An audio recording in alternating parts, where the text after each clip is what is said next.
coming together under the supervised by the educators or independently, or people of old age actually coming together to talk about literature around the books, the winning books, whose authors received the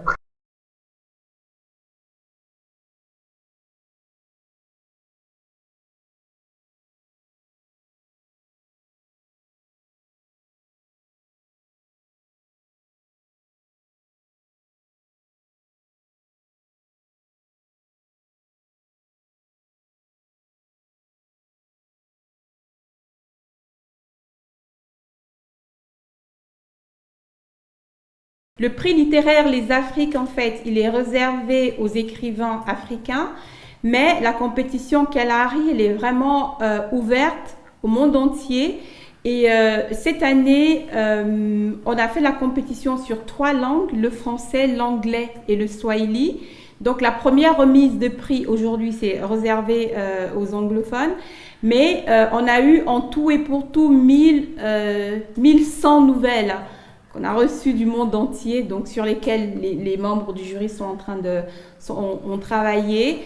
Donc il y a eu beaucoup de travail et c'est une ouverture en fait au monde que nous faisons par ce concours Kalahari en fait. Wow.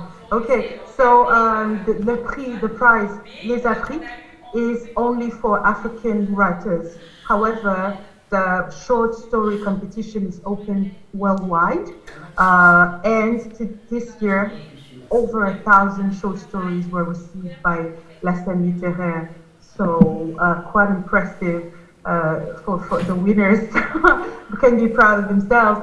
And the different languages were English, French, Swahili, yes. Right? Mm-hmm. Okay. One thing that I didn't mention is that from La Scène Littéraire will also spring a new I don't know how to say this. I'm losing my English. I'm between 2 languages. I apologize. A new edition house. What's the word I'm looking for, Nathan? Publishing house. Publishing house. Thank you so much. A new publishing house, which will be Flore Editions, I think. Le nom de la maison de publication, tu peux me rappeler, s'il te plaît? Ce sera Ndazwa Édition. Yeah, Ndazwa Édition, the baby that has just been born, a new publishing house. Voilà. Donc, toutes les nouvelles en fait qui vont être primées, on avait déjà mis ça dans le règlement de ce concours. Toutes les nouvelles qui vont être primées aujourd'hui, selon les langues, seront traduites en anglais et en français et nous allons les publier en fait dans notre maison d'édition en Europe et en Afrique. All the short stories that we'll discover today, written by our winners, will be published by the editions, by the Ndazwa editions worldwide.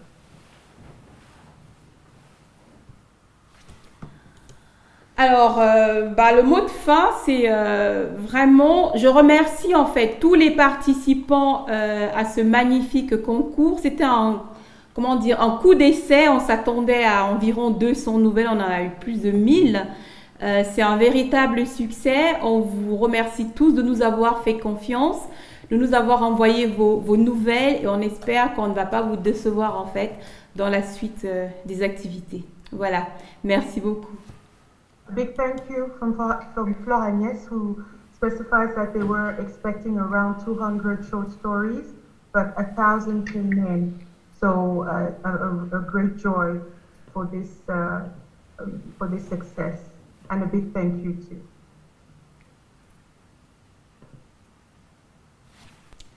Alors je rends la parole à James. Over to you, James.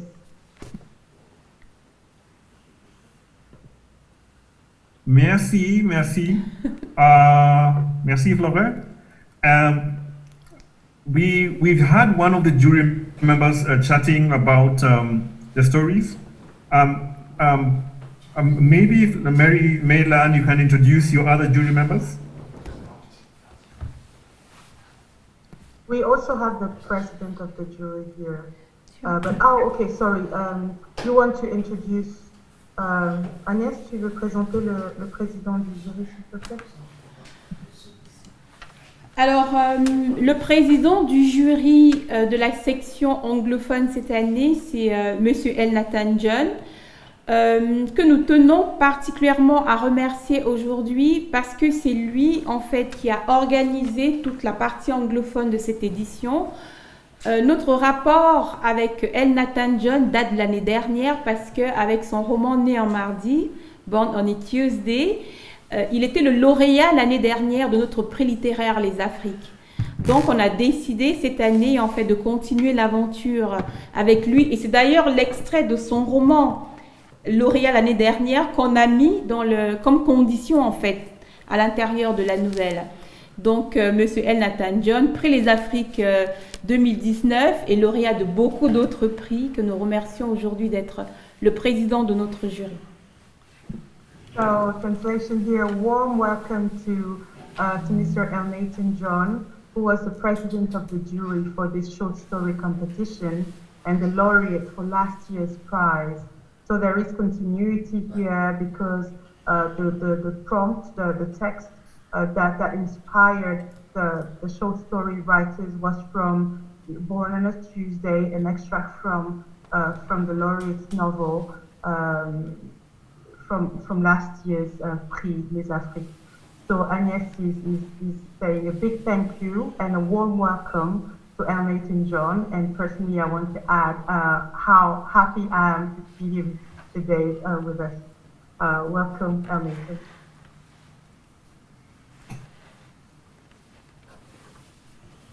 Thank you very much, everyone. It's a privilege and pleasure to be here, a part of the prize, the Kalahari Short Story Prize ceremony.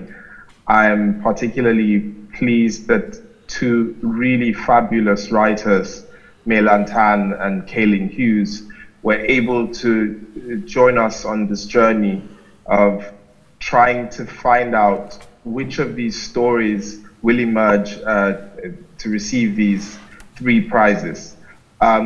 As you know, with all competitions, it's a very hard job reducing all of these amazing stories to just three winners, which is why we had the peculiar privilege of presenting an honorable mention. I just want to say how much of a pleasure and joy it was to work with these two fabulous writers, accomplished in their own right, people whose work are known around the world.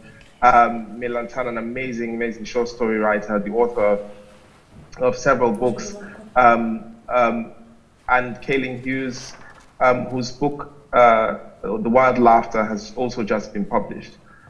One of the things that I particularly enjoyed working with Melantan and Kaylin Hughes is discussing the various ways in which these stories affected us.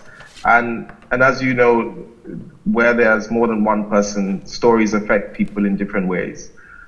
But I found that these three stories in particular touched us in quite similar ways, whether it was The Machine, or it was a mother's face is an atlas that leads you home, or My Husband's Wife. And in fact, Body Parts, which was our honorable mention.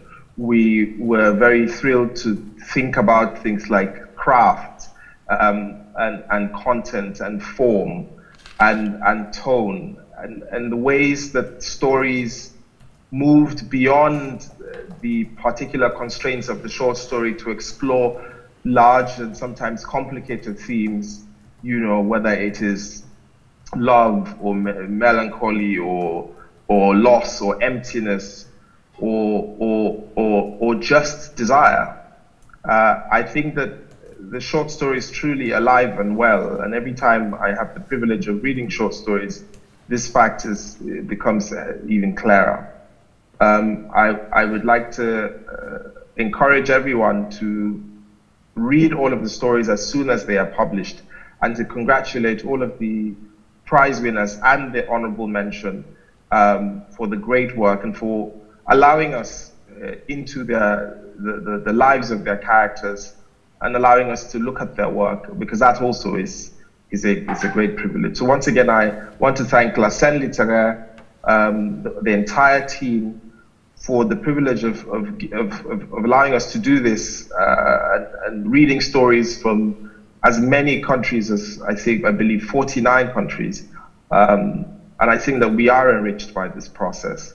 And we hope that as you read the stories, you will be equally enriched. So thank you finally to my fellow judges, Melantan, who I particularly love working with. I've worked with her before on another short story prize that we just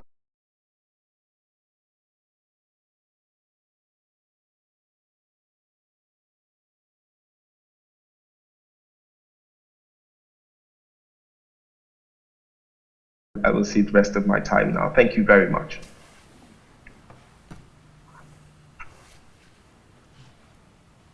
Thank you, El Nathan. It looks like you guys had a very good experience working on this this whole process.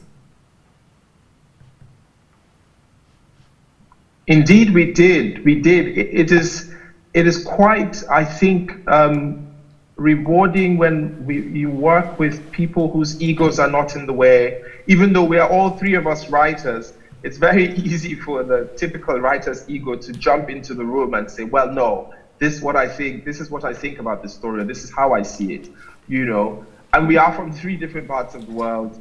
But we were able to connect based on the things that we had in common. There were absolutely no egos in the room, and that made the job of finding the most deserving story, and that's a very difficult job, because sometimes, you know, beyond craft and skill, it can be a subjective matter, you know. What do people like? What do people enjoy? Do people enjoy brevity? Do others enjoy a writer to sort of dance and show off on the page? Are people interested in a certain type of story? What type of language do we like? What stylistically, how do we come to the story? But then, you know, like I said, the grace with which Melantan and Kaylin Hughes came to this amazing project made it quite easy to execute. Yeah, I agree. It was great fun to discuss the stories. We spent quite a lot of time reading them, and especially when we chose our favorites, we would read them again. Then we had some time to consider them and discuss them together. And that was lovely, because it was very enlightening hearing the other writers kind of unfolding and opening the stories, so that there were other layers that we may have missed or that we didn't appreciate fully. So that was a really exciting conversation to have. And everybody brought their sensitivity and their experience to the table. So it was just really beautiful. I really enjoyed every minute. My last question to the judges, was the fact that the stories came in with no names, did that influence the work you did, though there was no difference whether you got the names of the writers and, you know, what countries they came from? Melan, would you like to go? Yeah, so that I love judging blind, and I love not knowing who the writer is, because sometimes that does affect the way that you read a story. We can't help but project judgments when we know, oh, this story is written about a woman and a man wrote it, or, you know, all these small things that come into it. It's nice to read it without the weight of those influences. And then it made it very exciting when they published the shortlist, because for us there was a discovery as well. Where did these people come from? What do they do? I saw that we have a scientist in one of the writers. This kind of thing is really interesting to see how they brought their experience and their education and all these different things into the writing. So it added a layer of excitement and surprise that was really great, definitely. Yes, I quite agree with Melantan. I think that I also enjoy judging blind, because it frees us of all of the constraints that that come with knowing who the person is and having these considerations come between the judges and the text itself. And so in many ways, the text spoke for itself. The text, all of them spoke for themselves. And I think that's the power that exists in actually removing the names or identities of the story writers. We could not tell, even when a story was about a woman, that it was a woman who wrote it. We were left to consider, is the story a good story or not? Has the story done the job of presenting all of the characters as robustly as possible, you know, as multi-layered as possible? Is the language befitting the story? Do the themes resonate and beyond just the words that are on the page? And I think that judging without the names afforded us the opportunity to come to the story without, you know, with as few encumbrances as possible. Thank you so much, Meylan El Nathan. So perhaps we can meet our winners. And we'll start with the special mention. And the special mention went to Christine Cortez, South Africa, Cape Town-based South African. I'll just quickly read her bio. Christine Cortez is a poet and writer from Cape Town who spends hours walking on the mountain or beside the sea. She has an MA in creative writing from the University of Cape Town, UCT. She has an interest in life writing or memoir and recovery of personal history through public and private imagery. She translated her great-grandfather's Boer War journals and presented them in parallel text as a handmade leather book. She has undertaken the 800-kilometer pilgrimage from Spain on the Camino de Compostela. Her stories and poems have been published in various literary journals: New Contrast, New Coin, Deep Water Literary Journal, Scrutiny 2, and the Cambridge Conference of Contemporary Poetry Review. Her poems were selected for the EU Sol Plaatje Poetry Anthologies 2011 to 2014. Welcome, Christine. Thank you. Thank you so much. Lovely to be here. Lovely to be with everyone. Congratulations on your special mention. Before you read your excerpt, please tell us why you felt the need to submit to this prize. What was the attraction? Well, yeah, as a short story writer and someone who actually started writing quite late in life, I feel like I need every opportunity I can get. And I find that being African, living in Africa, and identifying with this continent, I enter a lot of, every competition I can in Africa. I find I don't have many opportunities in Europe or America. And even though there's so many short story competitions in South Africa or in Southern Africa, very few people buy short stories. So I find that frustrating. So every time there is a competition, I enter because it's my love. I love short stories. I love the genre. So I'll ask you now to read the selected text for today. Please tell us a little bit about the story before you start reading, so we have a context. Okay, so it's a story about a woman who is dealing with the loss of her father.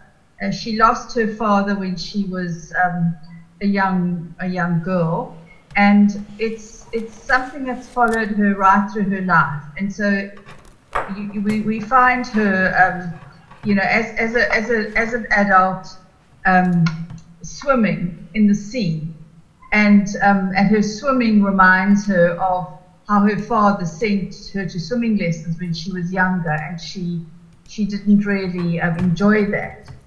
And so she reflects back on her life, and she looks back at when she first went to the city, to the big city, to go to study, and how then the swimming becomes a metaphor for her search. So she's in Johannesburg, but the metaphor becomes her search becomes a swim through the city, looking for her father, to try and come to terms with his loss.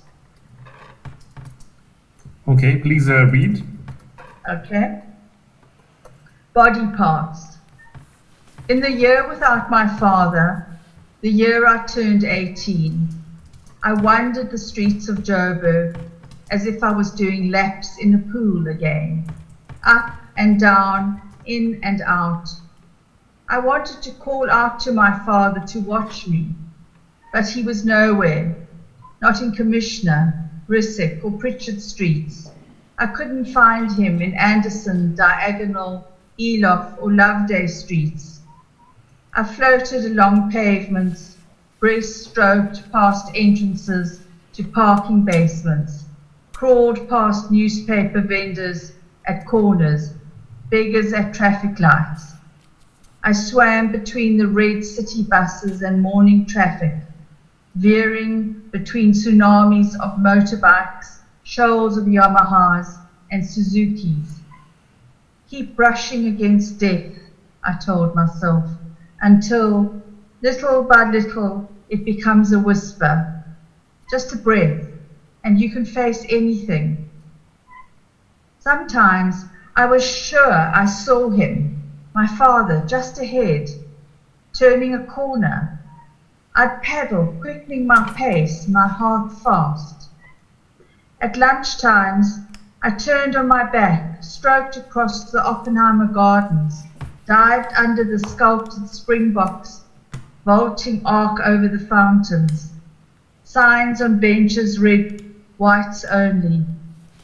Was he sitting there reading a newspaper, invisible like those who weren't allowed purchase in the inner city?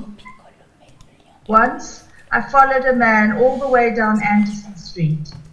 I tapped him on the arm, but when he turned, he had the face of a stranger, a pearly-eyed merman. Thank you. That is so beautiful, Christine. Thank you so much. I want to ask you first thing, it's not the story, but whenever we read what's coming from South Africa, you've actually dug deep into this South Africa that we don't hear about, you know? The South Africa we hear is usually of the people who are the majority, who are the black people, and the pain that they go through, and then the white South Africans, and how, you know, everything is hunky-dory for them. I know they're living the good life. And we rarely get to see stories like this of, you know, white South Africans who are going through struggles that are, you know, would be considered normal struggles. So why did you pick this? The story. Well, I suppose because I lost my father at a young age, and it's always part of my search that comes up a lot in my stories. And Johannesburg made a huge impression on me in the 1970s when I was a student. And of course, there's always the political background. So it's interesting, writing it from my memory of being a 17-year-old in Johannesburg.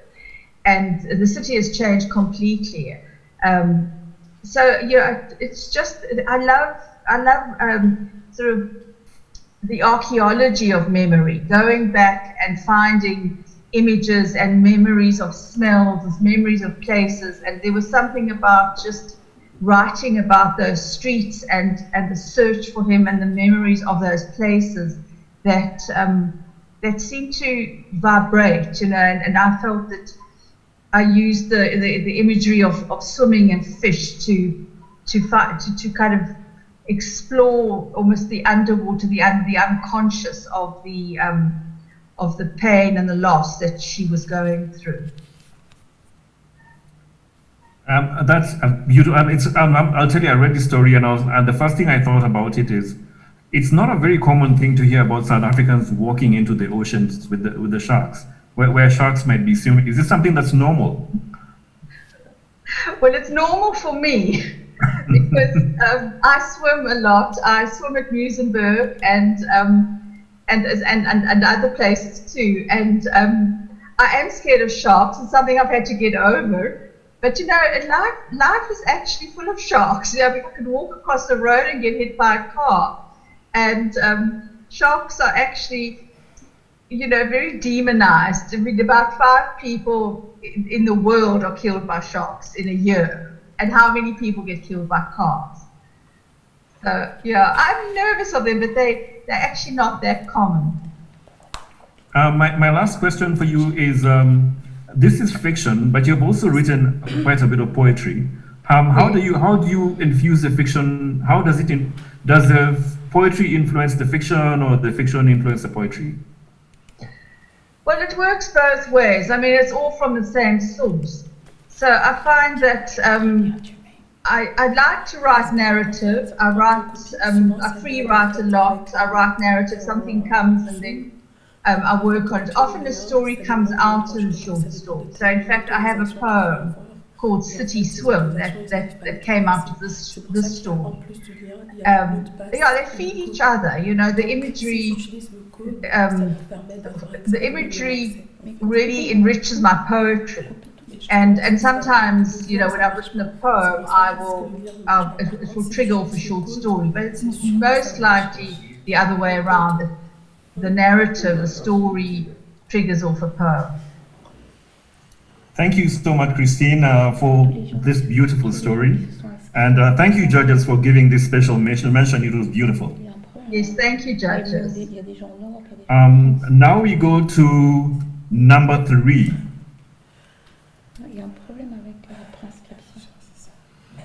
And that is Charles. I'll just quickly read Charles' biography.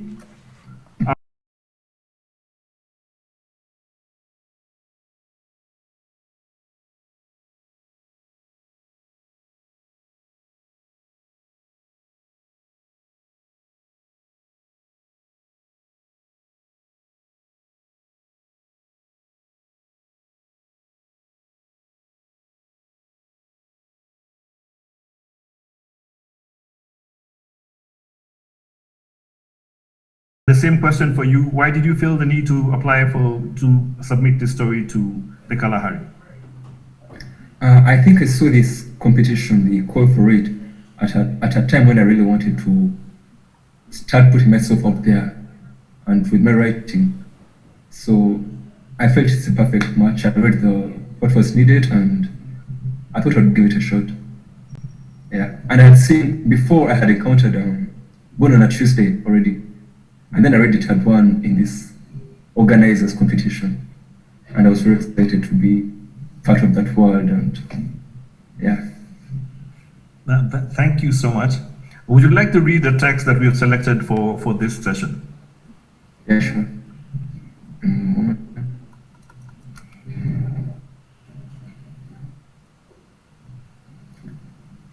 So it's taken from, the story is called The Machine. Yeah. In the older days, we knew when it was time to plant. We knew when the rains would fall. We knew when the sun would shine. Before the season of the rain, we would till the soil, dark earth that smelt of fresh rot, still a little hard because the land had been at rest. During those seasons, we woke up before the sun melted the fog into tiny drops of dew. When the younger ones went to the well, we went to the garden. When the first light rains fell, we planted, our hose swinging from morning to late evening, acre after acre. When we were done, we wiped the sweat of our dark clenched brows, sat under tree shades and looked proudly at the work of our hands. We sent Nkuba for our dinner of matoke and fresh beans, sometimes cassava if we had worked too hard, and made fruitful predictions about harvest while we ate. How could we tell her that it was more than digging for us? It was the blessing. It was the laughter she brought. And how would we go to the gardens now, the hose broke in the hardened soil, for the sun now shined with no shame in its nakedness. The soil was littered with pellets of plastic from the machine. How could we sort those out before they choked anything we attempted to grow? We could not go to the garden, we said, with no trees to rest under. They are all fallen and dry. We wouldn't know when to go to the garden, when it would be time to plant. We not knew when the rain would fall. The lakes and swamps had long dried to give us the warning breezes. Sometimes the rain came sparsely like an afterthought, a spray that left us thirstier than before. Other times it came saying it wouldn't be back a long time. So it showered for weeks on end. First, it filled the containers we left to collect the rainwater for weeks of its duration, and the taps often ran dry. Then it filled the rivulets it dug its off. But the swamp and the well were no longer home. So it filled the land and then our houses. We couldn't go to the gardens, we said. So that's it. Thank you, thank you. Question one, or rather question. This machine, I love it. You know, it could be so many things. It could be colonialism. It could be the government of the day. It could be climate change. That's a lot of layers you're giving to a story. Yeah, I intended. One thing I was very, very particular about was the nomenclature in the story. So I intended the machine to be representative of something, and even that I chose not to name most characters. That's why I have the collective we. And then also the few characters that I name, as someone that speaks Swahili, I think, I assume, do you? You know, like then there is a character called Midi, and I think that can give you an idea of what it's about, who that character represents. There is a judge that called this story an allegory, and it's indeed a very, I won't be very big on it being an allegorical tale. So, yes. You evoke a past that, you know, we imagine of what our continents, our countries used to be, you know, with people going down to the well and living, you know, in harmony. But I don't know if that's how it was, because there's a way we are looking at it in a very nostalgic manner. Was it really like this?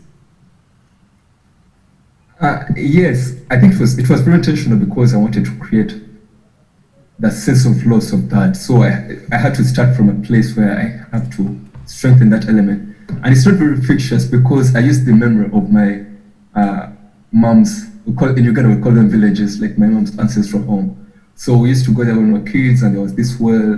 In Uganda, our village wells are not like these wells of dipping bucket in water. It's just water gushing out in pipes. Yeah, those are the wells we have in villages. And they often have a swamp near them because the water has to come from down, and the palm trees around them. So I used that memory, and it's very nostalgic because that's a memory from when I was about maybe 8, 9, 10 years old. So maybe I romanticize it a bit in my head, and that's what I reproduced on paper. A bit of a question that you'd expect to ask. You're a lawyer who's a writer. What is happening? A lot of lawyers are into writing. Nathan was a lawyer. That's Nathan is. That's good to know. I think it's actually a very related field because when we study things in terms of cases, and a case is a story basically because it has the facts, which is like the body of a story. Then it has things that have to be worked on, the issues. Every case is in court, at least for the Commonwealth. I don't know about the civil law of the French-speaking countries, but for English-speaking countries, everything is a story, every case. So you could even, if you are very, I don't know, have no morals, you can get a case and turn it into a story, I think. Because you have the issues which must be resolved, and a story, you must resolve some things, then you have the resolution of the story, which is what happens in law and what happens here. So I think I've read a lot. So that's why I'm seeing so many lawyers in the writing profession. I've always wondered. I think so. It might help. I'm not sure it helps, but I think it could help that you have this background. Thank you so much, Charles. Before we go to the next person, I'd like us to introduce one of our hosts for the evening today. Estelle, would you like to please say hello to our audience? Hi everybody, I'm Estelle Baron Hughes. I hope everybody is well and enjoying the evening as much as I am. I am a member of La Scène Littéraire and a very happy and impressed reader of all of your short stories. I want to share a little anecdote about this competition because it was open during the summer, early summer, if I remember well, maybe a little bit before summer, maybe spring. And then stories started coming in. I was so impressed with the numbers kept growing. And then a very interesting conversation happened. I was there on Facebook reading. It was when Floragnes mentioned the fact that people were actually allowed to evoke intimacy in the in the short stories. And then it turns out that Elnathan John has given his blessing for people to talk about sex. And I was thinking, oh my goodness, this just has just gotten to another level. I want to read these stories even more. And it turns out that this piece of instruction was very useful because in all of the stories, there's something quite intimate, quite, close to the body, I feel. So yes, that was what I found really interesting, that in this short story competition there was this discussion, very cultural discussion. Is it okay to go too far? I don't think the writers needed our authorization to do so, but I certainly enjoyed the conversation. And I want to take this opportunity to congratulate all of the laureates and award winners for the very first short story competition organized by La Scène Littéraire via Kalahari. Extremely happy and proud to be here tonight and looking forward to the sequel of the evening. Thank you so much to Meylan as well, to Elnathan, La Scène Littéraire is so happy to have the honor of working with you, excellent, renowned writers. Thank you so much again for your support. Thank you so much. So now we're going to the second person who was in our competition here. And the next person, who is number 2, was Howard Mabel Maximus. Howard's thoughtful writing is replete with memorable and humorous lines. He is the winner of the Miles Moreland Writing Scholarship this year.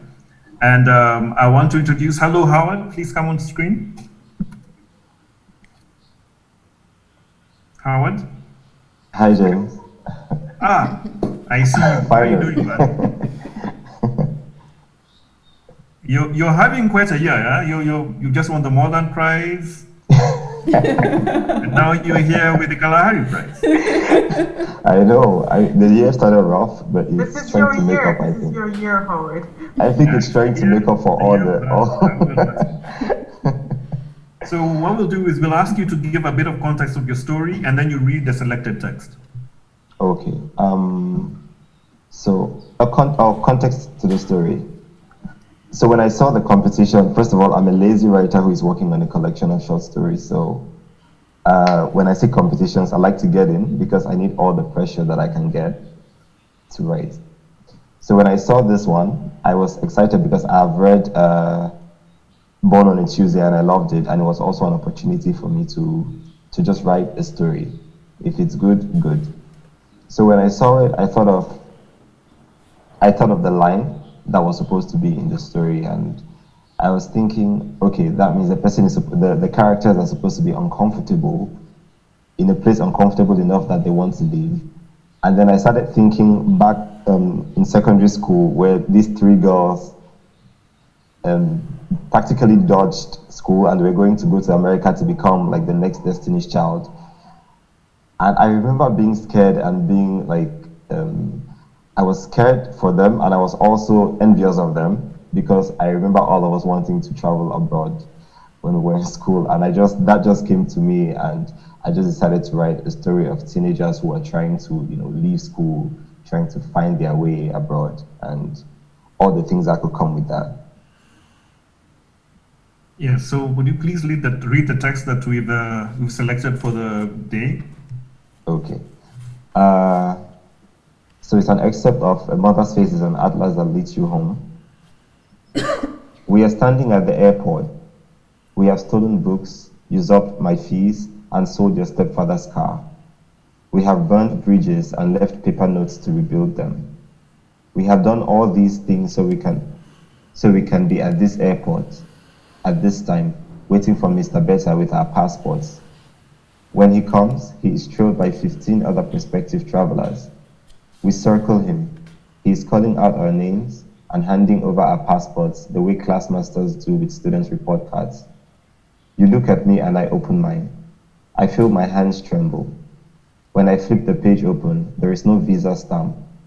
I look at you and flip open the folded paper that is resting on the information page of all our passports.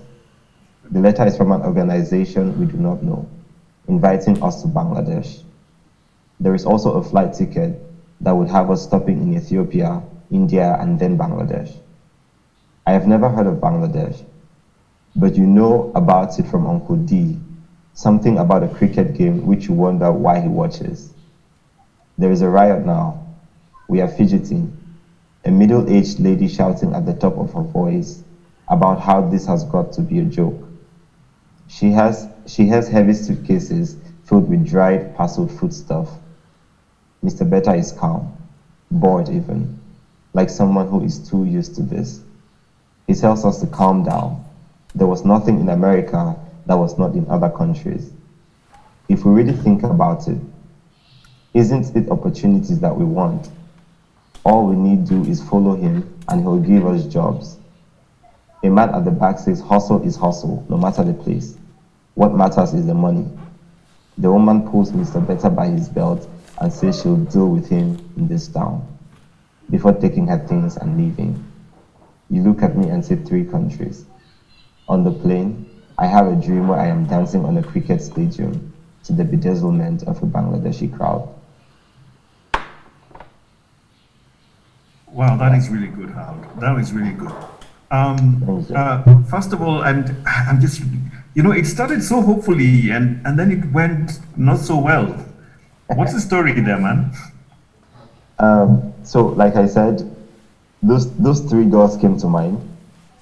They had stolen money from their parents and they were leaving school, and then they were caught just before they got to the airport. I don't know if they had visas, I don't know. But I just kept imagining, they were caught and they felt bad about it. And I just kept imagining what if something worse would have happened? What if they succeeded to travel and something worse happened? So all that just came to me, and yeah. Tell me, who influences the stories you're doing? Who are the people that you're reading that are influencing the work that you're doing, apart from El Nathan, who you say you love the stories? Oh, I was going to say I read a lot, but doesn't every writer? Well, I have read Melan. I read her work after the whole jury competition. When I saw her name, I read her work. I've read. I think I get influences from a bit from all the books that I read. I think so. I think maybe this sort of story will speak to me in this way, and when I'm thinking of a particular theme, maybe that story is going to come to me in that voice. I don't know if I'm making sense, but I think I get a bit of like everybody that I read, and subconsciously it comes out when I'm writing.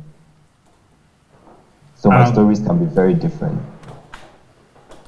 Okay, I must tell everybody in the Zoom meeting, please keep your cameras off and muted, so we can be able to continue our session without interruptions.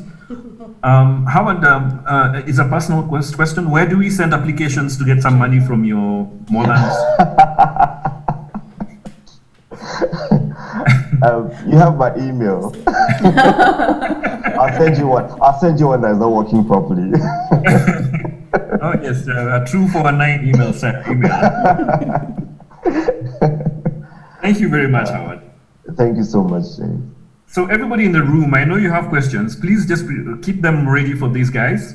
We'll be opening this to questions immediately after we're done our number one.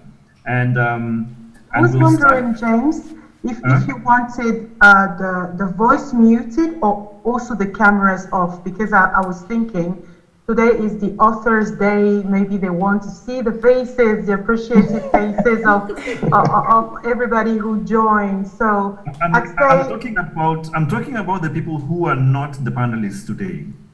Okay, so you want everybody to have the camera off also, as well as the sound. It's only the people who are winning things today we need to see their face. Okay, well. Yes. So our winner today is Ogamba Francis, or Francis Ogamba. You need to tell me whether you prefer Ogamba Francis or Francis Ogamba. Do I need to stop my video? I'm sorry to cut you. No, that's fine. That's fine. Francis Ogamba explores varying themes in her writing. Her short story appeared in the New Weather for Media anthology. Her non-fiction piece, The Value of Memories, won the 2019 Kofi Addo Prize for Creative Nonfiction, which is one of the few prizes on the continent for nonfiction. She also won a joint first place for the 2019 Sin City NG Anniversary Anthology. She was on the 2019 shortlist of the Writer Within Short Story Prize and on the long list of the OWT Short Story Prize and the KANAL Prize for African Literature. Her stories appear on Ankara Review, Munyori Literary Journal, and Arts on Africa. Few of her stories are interspersed in Afro-Diaspora and the Writivism Prize anthologies, as well as in the Duat Online and Why Nigeria websites. She's a working alumnus of Writivism 2016, Ake Fiction 2016, Winter Tangerine 2016, and YELF 2018. She works as a content developer from Port Harcourt, Nigeria. Welcome, Ogamba Francis. Thank you. So which one do you prefer, Ogamba Francis or Francis Ogamba? Francis Ogamba. Francis Ogamba. Why did you enter the Kalahari Short Story Prize? Okay, so at the time I was trying to get a collection ready for a prize. So I was exploring a theme of loss, about women who have lost something. Few of the stories I wrote then were also about men, other people who have also lost something, but they were mostly about women who have lost something. And so I actually wasn't ready to write My Husband's Wife, but the story has been there. But then I saw the opening for the Kalahari Short Story Prize, and then I felt maybe I could just write this story for this particular prize. I don't know why I felt the story could resonate with the prize, but then I just felt maybe I could try, even though I didn't feel ready. So I did. It's a wonderful story. Would you like to read the text we've selected for today? Okay. The new wife, a thin as slender as a yam tendril, walked in with the kinsmen. Ujuako, they hailed her as she slithered towards the veranda, towards me. Her narrow waist made her hips appear wider, flaring from her mauve-colored outfit. A current of air moved around me as I stood and tried not to buckle in the face of the young woman that would take my place. She had a dimple on her left cheek. We faced each other briefly, as if contemplating whether to become friends. I smiled and we embraced. The crowd cheered. My eyes found Mama Chika nodding at me, her face awash with a sad smile. Our house was a bungalow of 2 bedrooms and a living room. I shared one room with Eche. The second one was a storeroom where he kept some tools. Remnants of his childhood littered the room too. An old cot, a wooden box that contained monochrome pictures of people whose faces had been slowly erased by moisture. There was an old bicycle at a corner and some broken water pots. The new wife was taken to the bedroom I shared with my husband. I heard the women pray for her to be fruitful and to bring forth daughters and sons who would fill our hearts with cries. Among the women were Mama Chiazo and Mama Kaima and Mama Zikora, the sisters who sat with me daily, who asked me to never relinquish my place to another. I was being erased, first from H's heart, and now from my room. Thank you. This is such a tragic story. Anybody who reads this story, please prepare with some Kleenex. I actually heard one of the famous writers, Abubakar Adam Ibrahim, saying that one of the biggest worries of women in the northern part of the country, of Nigeria, is having a second wife. Do you want to speak a little bit to that? Is that something that informed that story? Yes, it was. Because it's also the same, we have the same thing around here too in the southern part of the country, where it's not really about taking a second wife. It's about the power and the advantage a man has culturally. Like my husband's wife was an allegory for the disadvantaged position a woman occupies culturally. And the many options a man has, especially when things are not working the way he wants those things to work, which a woman is not open to. So it wasn't really about taking a second wife. It was more about the male advantage in the society. Our protagonist decided that she may not have options open to her, but she also decided that she has options. That was a bit of a flip. Yes, she didn't. She wasn't open to such options before. What I was exploring there was the possibility of a human being changing and becoming what she didn't even expect to become because of her experiences and because of probably because of how bad her experiences had become. All through the story, the protagonist had accepted the situation, accepted the child, accepted the woman, but then something changed. It could be a comment, it was the husband's comment, it was the husband's action that inspired her to begin to see other things she could do to frustrate both the husband and the new wife. So what I was portraying there was how the human condition can quickly change, or how human beings can quickly change and become other things they didn't know they could become. And you did it really well. I'm still thinking about this woman, man. Is it a thing with Nigerian writing where you enter so many things? Because I'm seeing that you've entered so many competitions and so many, you've really got into spaces. So is it a personal thing or is it a Nigerian writing thing? I think it's a personal thing. And just like Howard said, entering into competitions sort of helps you produce so much work, even if they weren't accepted. But you just know that this story is mine. I have the opportunity to rework it and rewrite it and make it better at any point. So writing for competitions help you, especially people who ordinarily may not be able to produce stuff. But looking at competitions and deadlines, it inspires you to keep producing and keep working. And the last question for you is, are you anywhere close to finishing that collection you mentioned about loss? Yes, I am. You're done with the manuscript?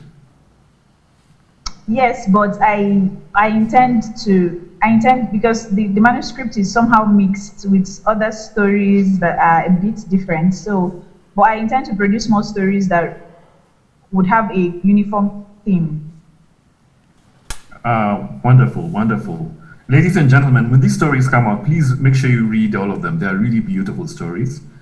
That is what I want to do is ask. Are there any questions from the audience for these wonderful writers that you want to ask them?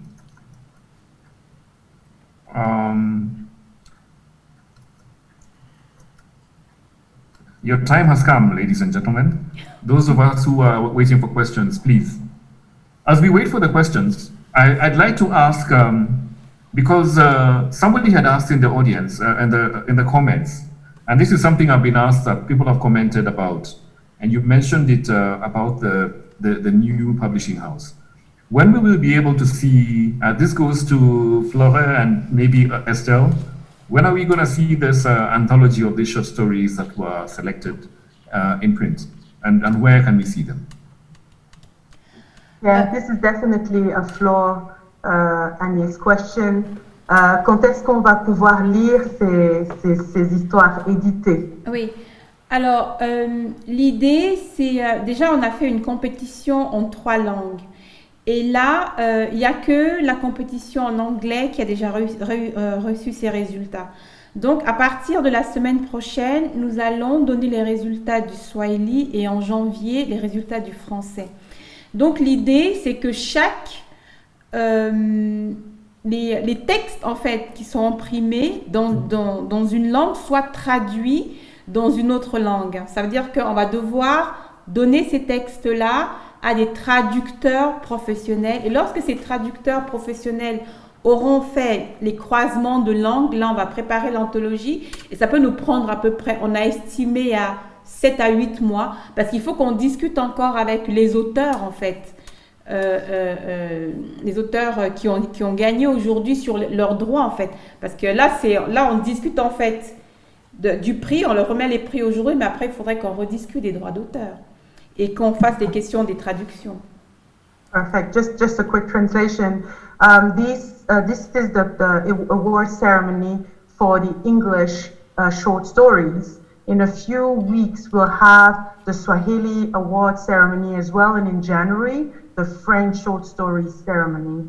So it would probably take around 7 months before we can publish the whole thing, knowing that the stories published in the different languages need to be translated to create access for the for all of the languages to be able to access these stories. We'll use professional translators to have the stories in all of the languages and start a discussion also with the authors in a second step because now it's about publishing their work. And they need to have an input in that process. So bear with us, and it would be a 2021 affair. I want one more question for Flore. What was your impression of the stories that were in this English prize or English selection? I'm sure you read quite a few of them. What is your impression of the stories that have come out, especially the winning ones? Alors, en ce qui concerne les nouvelles en anglais, moi j'ai lu toutes les nouvelles en français, mais en ce qui concerne les nouvelles en anglais, j'ai juste lu en fait les 4 qui ont été promues et je les ai lues en traduction sommaire en fait, c'est pas des traductions littéraires. Donc les nouvelles m'ont beaucoup plu, mais je pense que lorsqu'il y aura un travail de traduction fait par un professionnel littéraire, je pourrais un peu plus les sentir en fait, voilà, je pourrais un peu plus donner mon avis. Là, c'est vraiment des traductions sommaires que j'ai pu lire. Mais je fais confiance au jury qui a choisi ces histoires-là et je sais qu'ils ont choisi les plus belles histoires. Mais là, je n'ai vraiment que le feeling des petites traductions. Voilà. Okay, so Flora Agnès is saying that she didn't have access to the full text in English, just to translation. So she's very much looking forward to getting the full text translated so that she can enjoy the stories, and expresses a total trust in the jury team that selected the most beautiful stories amongst the submissions. We do have a hand up. I don't know if you've seen that, James. Oh, I haven't seen it. Okay. I'm not a host, so I'm not able to see. Okay. It is Mr. Bashiru who has his hand up. Please, you can unmute and ask your question. Thank you for giving this opportunity. I'm Bashir from Zanzibar, Tanzania. I have one question. We have read the rules on submission of these stories for competition, and one among the criteria was the one to participate in this competition should not have a book that has been published. But I just looked to the profile of winners. Some of their stories they have, or some of the books have been published by them. So maybe I confuse under this criteria. So may I get enough information about this? Je traduis la question ou c'est bon? J'ai compris la question. Lorsqu'on a regardé en fait dans les textes qu'on a reçus, il y avait des nouvelles qui avaient déjà été publiées. Et enfin, des personnes qui ont gagné, il y a des nouvelles qui étaient déjà publiées. Et la question s'est posée de savoir est-ce que on laissait passer ceux qui avaient déjà fait publier des nouvelles, ou bien est-ce qu'on les mettait dehors, ou bien on s'arrêtait tout simplement à des romans. C'est-à-dire on a fait la distinction entre une nouvelle qui est apparue dans une anthologie et un roman qui a été publié. Alors on a décidé que non, on laissait ouvert, parce que sinon ça devenait très restrictif.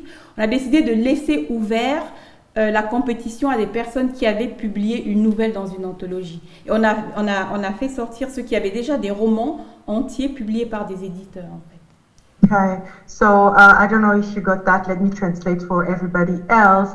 Well, in the name of inclusion, the decision that was made not to have enough entries into this competition is not to publish authors who had already novels published, but authors who had short stories in anthologies were allowed to participate. So that was the compromise that was adopted during the reading sessions. Any other question from the audience?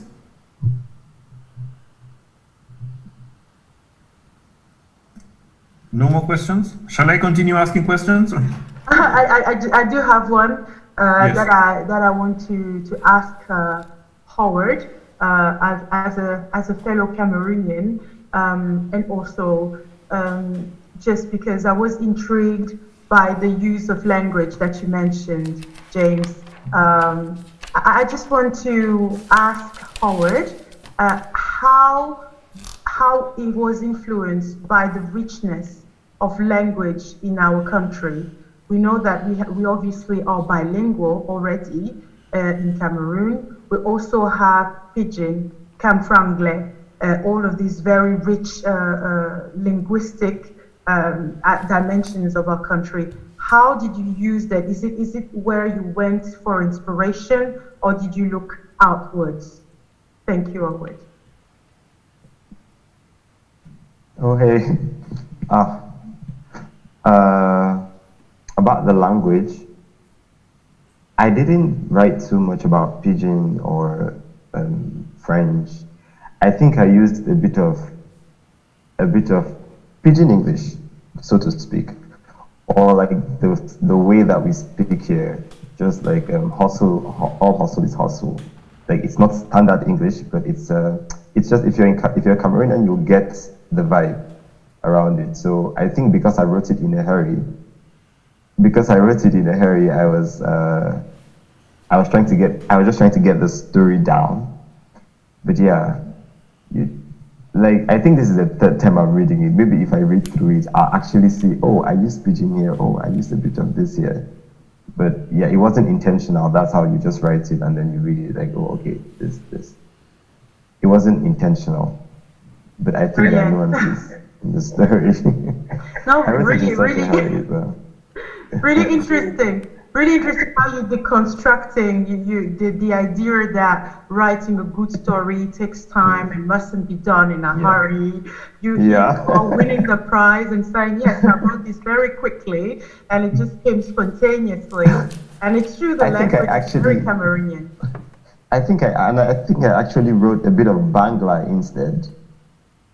Yeah, I think I actually wrote a bit of Bangla instead, which also just came because I did my master's degree in Bangladesh. which was also a bit of that. And I don't find too many books from Bangladesh in English, so I just wanted to throw that in as well. Wow. Yeah. Bangladesh, I wasn't expecting this at all. I did enjoy the reference to the most American person who's never been to America. Yeah, It's like it was talking about my there are a lot son. of us. There are a lot of us in this country. So. Superb work with language. Thank you so much, Howard. I also have a question for Christine, and about this beautiful story about body parts. What an ominous title. I want actually to ask you two things. Why did you go for this title, which represents just a small part of the story, in a way? And second, why was it important to you to oscillate between Joburg and Cape Town? Was there a message there about your country, about yourself, about traveling? Thank you. Thank you. So the title Body Parts, part of the story, towards the end of the story,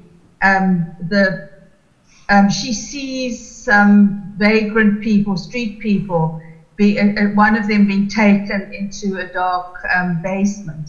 And she follows, she's befriended these street people. She sees them on the way to work, and so she's befriended them, and she is worried about it. So she follows and sort of hides herself away in a cupboard and peeps to see what happens. And then she notices that there's this, like an ambulance, and this young man is taken into the ambulance, and his kidneys are cut out of him. So it's a reference to this, what happens to poor people who they have no power and they can get exploited like this.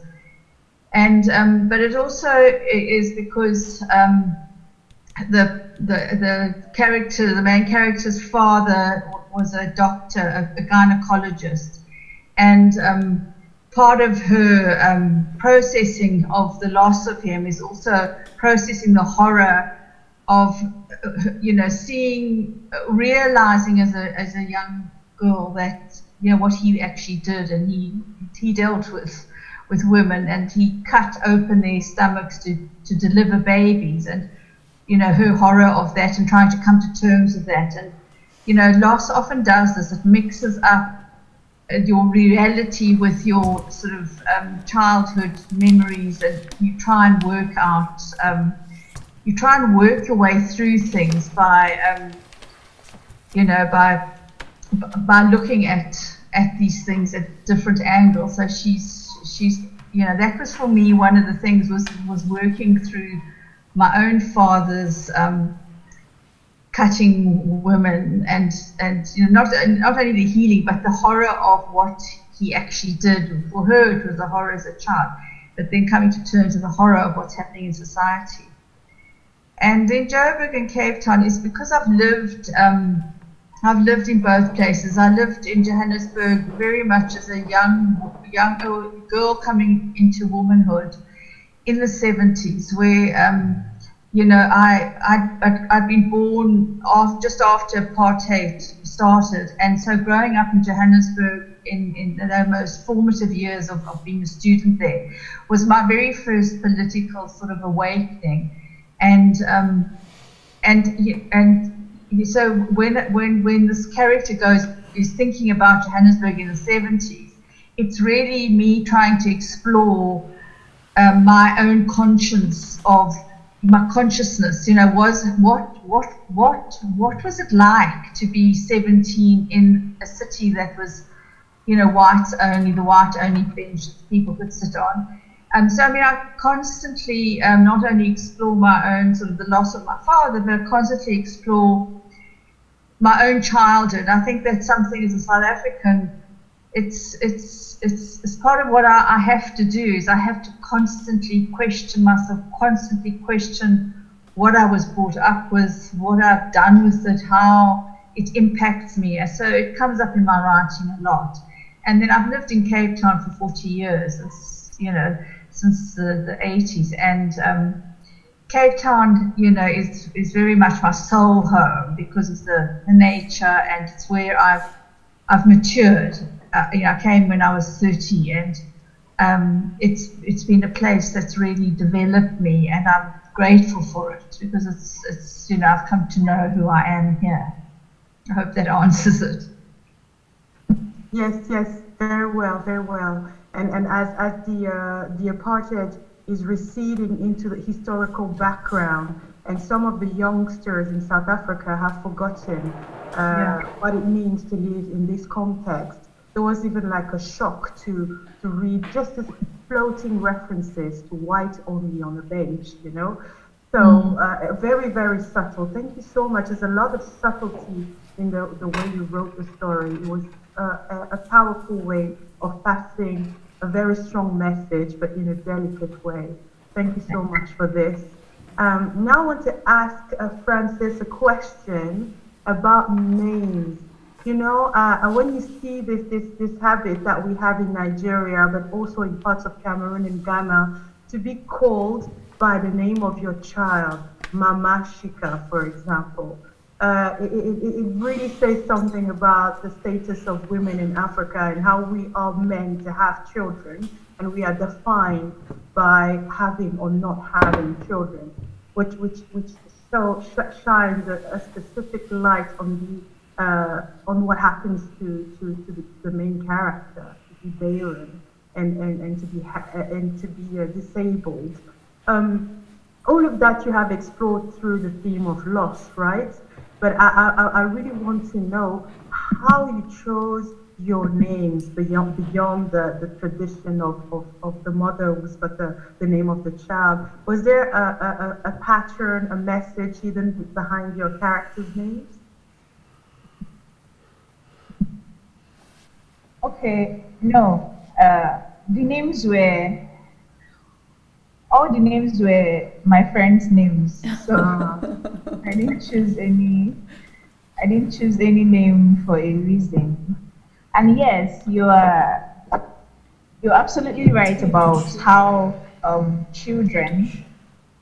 having children is still considered an important, it's still considered a feat in this part of the world. And of course, I didn't think of it in that light. But of course, stories are subject to be interpreted in any way by the reader. So it's really an important theme you threw light on about how women are called by their children's names, which is still very much, which we still see very much around here. And it's not just women, actually. Men are also called by their children's names. In most of the time, once a child comes, the couple's names are lost, and then they're replaced by their children's names. So you hear Papa Chika, Mama Chika. Nobody knows your name anymore. You're defined by your child, which is why people who do not have children and who desire them are usually alienated. They feel alienated from the society. Even if such society is kind to them, they might see it as they are being mocked, something like that. Thank you so much.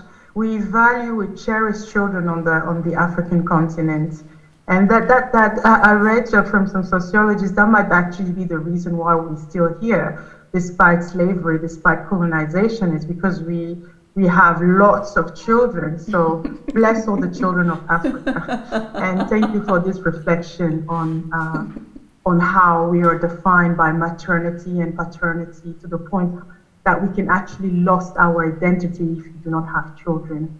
Yeah, thank you so much. And I want to ask now Charles a question. On the machine, when you read about this machine, you have obviously the family dimension, you have the environmental dimension, you have the political dimension of the machine. And I was just wondering, is there a layer that I missed? Some other interpretation apart from these three avenues? that you could use to read what I also see as an allegory? Charles? I don't want to give it away so much, but I think you got it. I don't want to make it so complicated that someone can tell. Yeah, the only thing that is kind of hidden is the elements of climate change, which is the strongest bit. So when I was choosing the names, these were names of representing different things in nature, I think. And that's about by language, because I used Luganda names that mean things like lake, like trees, like what was rain. Yeah, that's the only thing you could have missed, I think, if you read very carefully. Thank you so much. So I should have asked you the question about onomastic, about the meaning of names. So I was like, you want something that you worked specifically on. Okay, I'll read it again then, with paying attention to how things and people are named. Thank you so much for a beautiful story and for sharing your talent. Back to you. Thank you, Estelle. What we're going to do now is we're going to ask somebody from the scene to give us a closing speech. And we also want to know what's happening with the next prize. So this is the opportunity for us to know what's happening next time. Yes, that's a Florent yes question. Closing comment. President, J'avais quand même une question à poser aux participants avant de clôturer la séance en fait. C'était par rapport à leurs nouvelles. Est-ce que c'était des nouvelles fermées ou bien ils envisageaient quand même de pouvoir les développer dans le cadre d'un roman, par exemple? I think we're going to start with you, Charles, as we took that already. The question was, is the novel completed, finished, or... Estelle? Sorry. Yeah? I can't hear you. Is it just me? My microphone is open. Is it just me, guys? Or We have... No, I can't hear Ton either. volume est baissé. My volume is up. Can you hear me? The show up. it's really low. We can't hear you. I don't know. Very low. Oh, that's It's really. well, let me just get closer, if that's okay. Charles, did not. Yes. Okay. You can hear me, Charles? Yes, I can. Perfect. All right. The question is, are you going to develop your short story or keep it small? Go ahead, please.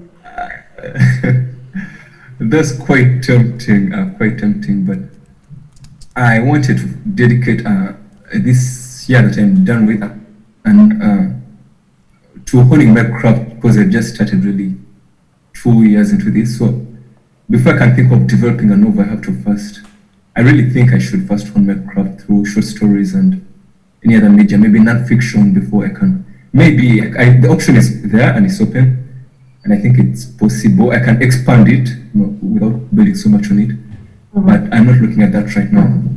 Okay, thank you. So same question for you, Christine.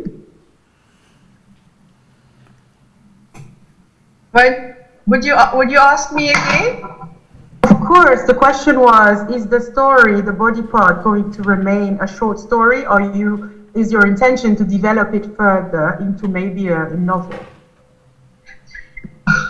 It was actually a 5,000 word story that I reduced for this competition, and it's part of a manuscript of short stories that I am hoping to publish sometime. But I have thought that it could actually be extended into a novel, because there's so many threads that I could use, I could follow from this story. So maybe. Thank you so much. How about you, Francis? I've not thought about that, Well, now that you mentioned it, maybe I would consider that. Yeah. Go Bucci and Macheta. I think there's a definite influence there. I don't know if you like her. Yes, I do. Yes, I do. Yes. Yeah, that's such an inspiring story. And I'm going to Howard. Are we developing this story or is it staying in this format? It's going to be a short story. Maybe when I'm re-editing, maybe it will be a longer short story, but I think it'll stay as a short story. Yeah. Thank you so much. And I want to say on behalf of La Scène Littéraire that your diplomas will be sent to you by post or electronically. So obviously we can't do this face-to-face today, but you will receive something from us very, very soon. Thank you again. Back to you, James. Yes. So the question I have is on what's happening next year as we wrap up with our session today. Okay. Right. Next steps, as Fleur Agnès had said before, we are having the Swahili competition next, and in January the competition in French. This will be followed by the translations of the stories across languages and a dialogue with the authors to plan the publication of their work. So this is what we have to look forward to. Now I'm going to let Fleur Agnès share the screen to see the different diplomas that have been created by La Scène Littéraire. Fleur Agnès, est-ce que tu as accès au partage d'écran? Je pense que je l'ai ouvert pour toi. Alors, avant de continuer sur le partage d'écran, je voulais préciser à James que l'année prochaine, d'abord, une première chose, c'est que j'ai le plaisir, en fait, d'annoncer à Christine, qui a tellement eu d'éloges, en fait, sur sa nouvelle, les gens l'ont tellement aimé parce qu'on l'a partagé, qu'en dehors du prix honorable qu'elle a reçu, elle recevra aussi le même montant que la troisième personne, en fait, de ce prix. Ça, c'était la première chose. Je vais déjà traduire ça. Christine, I don't know if you heard that, but our president just said that your text was so appreciated when it was shared and received so much praise that the news is that you will receive the same reward as the third person, as a third place award. So congratulations for that. Thank you so much. That's so wonderful. Thank you. Such an accolade. Thank you so much. Well done, well done. Et l'autre annonce, c'est que bien évidemment l'année prochaine, à la même date, en fait, nous allons reproduire en fait ce concours. Donc, bien évidemment, ceux qui ont gagné cette année ne pourront pas gagner l'année prochaine. Il faut un délai de 2 ans avant de pouvoir se représenter. Mais tous ceux qui n'ont pas gagné peuvent se représenter l'année prochaine. Et donc, ils essaient d'en parler autour d'eux pour donner plus d'écho en fait à ce concours de nouvelles. Okay, so next year, same time, we'll be rewarding the short stories that would have been submitted. If you won this year, you won't be able to be awarded a prize next year. But if you participated and did not, please try again and talk about the event around you. So that we get even more submission next year, and African and writers from around the world can express themselves and have a chance to be published. If that works for you, James, or maybe peut-être que tu peux partager. Oui, tu peux partager.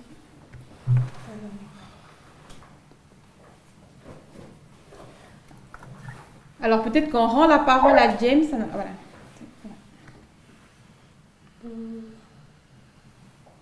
So this is the award for Francis.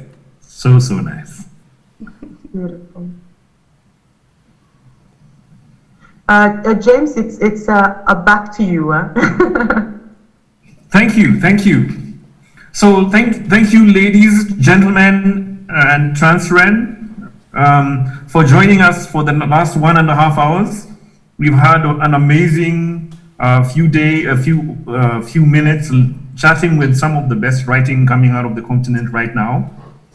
I'd like to say thank you to Lassène for having me as a host. I really enjoyed myself. Thank you to the story writers. These were some of the best stories I've read in a minute. And if you remember, I was reading a lot of stories when I was judging the K Prize earlier in the year. So these are some of the better stories. And I recommend that they enter them for the K Prize next year. Absolutely. I also want to thank Estelle, who was our host. She's done a very good job. I really enjoyed myself. Thank you, Estelle. Thank you, James. Thank you, Flora. You've been a very good host as well, and we are really grateful. Congratulations, Christine, Charles, Howard, and Francis. And we would like to say thank you and welcome to the World of Kalahari Short Story Prize. You are our first winners.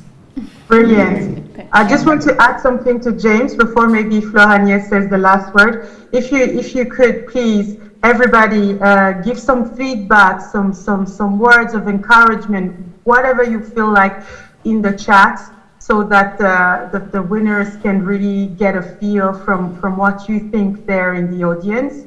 As I was saying to them before, in the audience, we have people from all over the place. We have, obviously, you've seen Tanzania, we have France, we have Belgium, we have Switzerland, of course, and all Cameroon, Senegal, Sudan. Lots of people from all over the world joined us today to celebrate your victory, Christine, Francis, Howard, and Charles.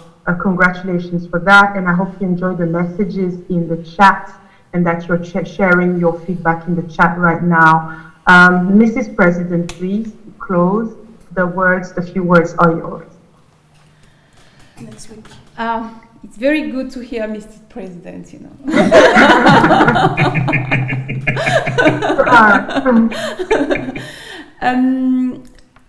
I'm so grateful. Je vais continuer en français. Nous sommes à la scène littéraire parce que c'est toute une équipe en fait, hein, ce n'est pas que moi. Nous sommes très honorés envers toutes ces personnes qui nous ont envoyé des nouvelles, particulièrement envers les gagnants aujourd'hui que nous félicitons et voilà nos remerciements pour la confiance qu'ils nous ont faite en nous adressant leur travail qu'ils ont fait pendant des mois. Donc merci beaucoup pour la confiance et on espère que le processus va continuer jusqu'à la publication et jusqu'au règlement des droits, comme tout se passera comme on a promis. Voilà, qu'ils nous fassent confiance. Translation, basically, bear with us, trust us. We are really humbled by your talent and we are thanking you for your participation and see you very soon. So bye-bye, everybody. Bye. Of course, you can see Ariane showing the prize winner from the Prix Les Afriques. Please stay connected to us via social media. We are on Twitter, we are on Facebook. C'est la semaine. Ariane, please speak, Ariane. Voilà. Alors, je me permets rapidement comme ça de dire qu'il y a la remise du prix Les Afriques, donc à Ayobami Adebayo, pour son livre Reste avec moi, la semaine prochaine, donc même heure, c'est un samedi, le 12 décembre. Connectez-vous, ça va être fantastique comme aujourd'hui. Donc, on se réjouit. Remise du prix Les Afriques, la 5e édition. Par James et à nouveau. Voilà, James et Estelle qui seront à nouveau là. Absolutely. Come with us next week and it's the same connecting information. So easy, same time. Join us with the same connecting information and let's salute another genius of literature with the Prix Les Afriques. Bye-bye. Bye, everyone. Bye-bye. Okay, everyone, thank you so much. Bye. Bye, Francis. Good to meet you, Bye. Francis. Yes. Yeah, Nathan. Hello, everyone. Bye, James. Bye, James. Thanks so much. Nice to meet you, Amanda. Bye-bye. Bye. Bye.